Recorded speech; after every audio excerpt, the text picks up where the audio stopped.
तथास्तु, यानी ऐसा ही हो। एक दिव्य इच्छा, एक संकल्प जो पूरे ब्रह्मांड को आकार देता है। चलिए इसी गहरे विचार के साथ उस परम रहस्य के केंद्र तक चलते हैं। आज हमारी खोज हमें एक ऐसी दुनिया में ले जाएगी जिसके आगे स्वर्ग की भी चमक फीकी पड़ जाती है। हम बात करने वाले हैं मणिद्वीप की, देवी माँ का वो अलौकिक निवास जो स्वर्ग से भी परे है। देखिए, हम सब ने सुना है कि भगवान विष्णु वैकुंठ में रहते हैं और महादेव कैलाश पर क्या कभी ये सवाल मन में आया है कि वो परम माँ, वो आदि शक्ति जो पूरी सृष्टि को अपनी इच्छा से चलाती हैं, उनका निवास कहाँ है? तो हमारे इस सफर के 4 पड़ाव होंगे। पहले हम जानेंगे स्वर्ग से भी महान उस घर के बारे में, फिर पार करेंगे उसकी 7 दिव्य सुरक्षा दीवारों को। इसके बाद देवताओं से बने उस सिंहासन का रहस्य समझेंगे और आखिर में जानेंगे कि इसे आत्मा की अंतिम मंजिल क्यों कहा जाता है। तो चलिए शुरू करते हैं हमारे पहले पड़ाव से, स्वर्ग से परे एक घर जहां हम देवी के उस अलौकिक क्षेत्र से पहली बार मिलेंगे। देवी भागवत पुराण में इस दिव्य निवास का नाम मिलता है मणिद्वीप, जिसका मतलब है रत्नों का द्वीप। इसे सर्वलोक भी कहा गया है, यानी ब्रह्मांड का सर्वोच्च लोक। और जानते हैं, ये वो जगह है जिसे स्वयं देवी ने सृष्टि की रचना से भी पहले बनाया था। और ये है कहाँ? इसकी जगह भी उतनी ही कमाल की है। ये सुधा सागर यानी अमृत के एक कभी न खत्म होने वाले महासागर के ठीक बीच में तैरता है। जरा कल्पना करके देखिए, एक ऐसा द्वीप जो हर तरफ से शाश्वत अमृत से घिरा हुआ हो। पुराणों में लिखा है कि ये जगह स्वर्ग से करोड़ों गुना ज्यादा सुंदर है। एक ऐसी जगह जहां न कोई बूढ़ा होता है, न कोई दुख है और न ही मौत का कोई डर। ये तो बस शाश्वत आनंद का लोक है। तो अब वक्त है केंद्र की ओर अपनी यात्रा शुरू करने का। चलिए मणिद्वीप की उन 7 अभेद्य सुरक्षा दीवारों के रहस्य को समझते हैं। देखिए, मणिद्वीप तक पहुंचना कोई आसान काम नहीं है। इसकी रक्षा 7 किले करते हैं। सबसे बाहर की दीवारें हैं लोहे और कांसे की, जिनके अंदर दिव्य बगीचे हैं। उसके अंदर जब हम जाते हैं तो चांदी और सोने की दीवारें मिलती हैं, जहां गंधर्व और अप्सराएं देवी की सेवा में रहती हैं। और केंद्र के सबसे पास पुखराज, नीलम और पन्ने जैसे रत्नों की दीवारें हैं, जो खुद अपार दिव्य शक्तियों का प्रतीक हैं। मतलब जैसे जैसे हम अंदर जाते हैं, पवित्रता और ऊर्जा बढ़ती जाती है।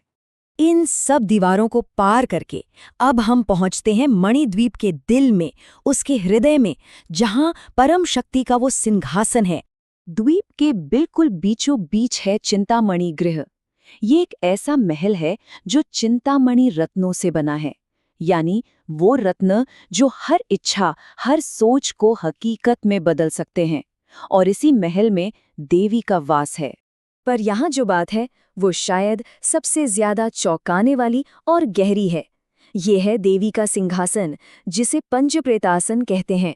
और ये सिंहासन सोने, चांदी या रत्नों का नहीं है, ये तो खुद महान देवताओं से बना है। जरा गौर कीजिए इस पर। इस सिंहासन के 4 पाए कौन हैं?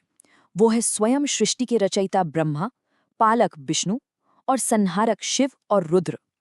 और वो आधार जिस पर देवी बैठती हैं, वो है स्वयं सदाशिव। सोचिए, ब्रह्मांड की जो सबसे बड़ी शक्तियां हैं, वही उनके सिंहासन का हिस्सा हैं। इसका सीधा सा मतलब ये है कि जो इस पूरे ब्रह्मांड को बनाते हैं, चलाते हैं और खत्म करते हैं, वे सब मिलकर देवी के सिंहासन का आधार बनते हैं।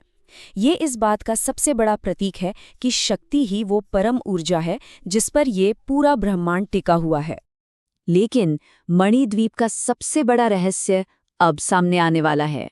शास्त्रों में एक बड़ी हैरान करने वाली बात लिखी है कि इस लोक में कोई दूसरा पुरुष नहीं है।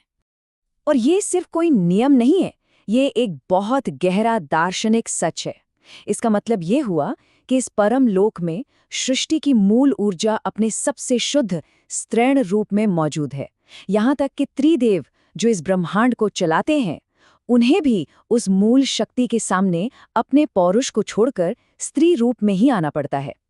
तो इससे ये साफ हो जाता है कि शक्ति की सर्वोच्चता इतनी पूर्ण है कि ब्रह्मांड के निर्माता भी उसके अधीन हैं।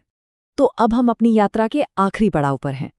चलिए, ये समझते हैं कि मणिद्वीप सिर्फ एक जगह नहीं, बल्कि इससे कहीं ज्यादा गहरा एक आध्यात्मिक मतलब रखता है। और ये आत्मा की अंतिम मंजिल कैसे है? असल में मणिममदीप सिर्फ कोई जगह नहीं, बल्कि ये हमारी चेतना की उस सबसे ऊंची अवस्था का प्रतीक है जिसे हर साधक पाना चाहता है। ये वो अवस्था है जहां पहुंचकर इंसान खुद उस परम शक्ति में मिल जाता है, जहां कोई मैं और तुम का भेद नहीं रहता। तो ये सब जानने के बाद एक सवाल तो मन में उठता ही है, क्या मणिद्वीप की ये यात्रा बाहर की दुनिया में किसी जगह को खोजने की है, या फिर ये अपने ही अंदर उस परम चेतना को पाने की एक आंतरिक खोज है? शायद इसका जवाब भी वही है जहां से हमने ये सफर शुरू किया था। तथास्तु, जैसी सच्ची इच्छा होती है वैसा ही होता है। चाहे यात्रा बाहर की हो या भीतर की, सच्ची लगन ही मंजिल तक पहुंचाती है।